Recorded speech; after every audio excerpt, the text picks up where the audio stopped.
I'm joined now by the Executive Director of SIA Energy, Yao Li, from China. Of course, we're going to talk a little bit about China, but how important has it been for you that you've been here able to exchange views with all of the players at this roundtable and here at the International Energy Forum? Well, I always appreciate IEFs as a platform because this is a perfect bridge between the producing states and the consuming countries.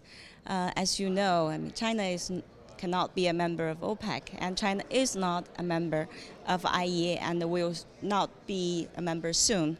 So IEF is a perfect platform to involve a different perspective especially from a big player like China.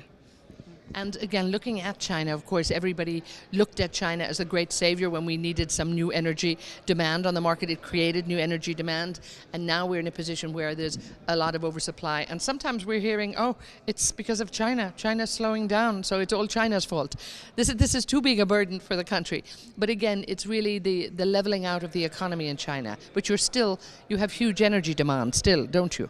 Yes, absolutely. I mean, even if you're talking about growth slowing down, but if you look at the base, it's growing pie.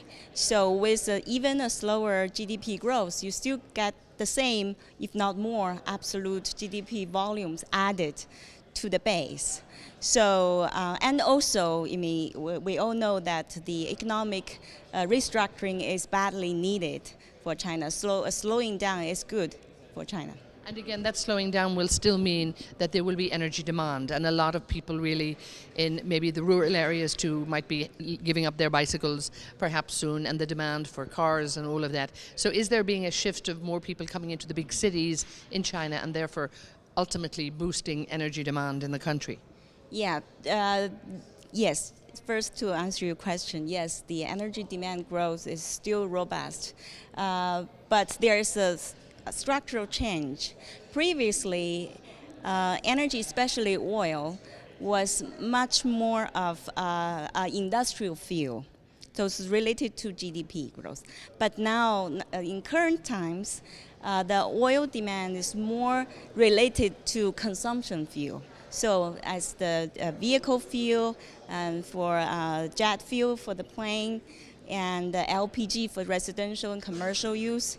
So you can see that structure that has changed. So before, if you want to understand Chinese demand, you look at the industrial GDP. Nowadays, we look at consumption growth and service sector GDP. One of the topics of discussion, again, was looking at the global stocks around the world. How is that looking and playing out in China? Can you give us some light on that? Yeah, absolutely. So China's storage is basically divided into three parts. One is the Strategic Petroleum Reserve, SPR, and the second tranche is the commercial petroleum reserves that are mainly run by the three NOCs. And then the third category is, we call it social reserves, but it's rather the operating stock of the refineries, especially the non-NOC refineries. So currently, in our database estimate, we have about 180 million barrels per day in the SPR, and roughly 320 million barrel in the CPR. So altogether, you have this nearly 500 million barrels already filled in our current storage. And looking out in the next 5 years, we are expecting a filling of another 500 million new capacity.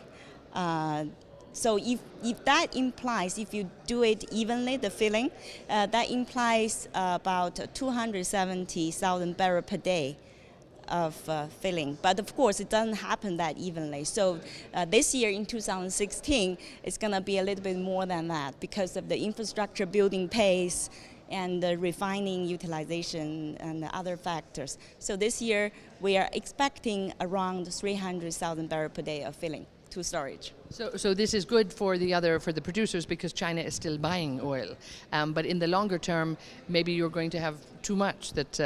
And would they use that on the market, or will they hold it? Will they keep it in storage? Well, they will. The commercial and social storage is going to be used. But the SPR is probably more stable in the storage for emergency use or disruption of supply. So again, great to see you here at the International Energy Forum. Do you think this is an area where, as you said, a good place for China, but also an area where more dialogue should be encouraged among producer and consumers, and indeed also, as you say, bringing China and the other countries who do not belong, to either camp into the industry and into the discussion? Yes, absolutely. More dialogue is needed because people approach the same issue from different perspectives, and their priorities in policy and in market behaviors are all different. So more communication and dialogue is definitely a good thing.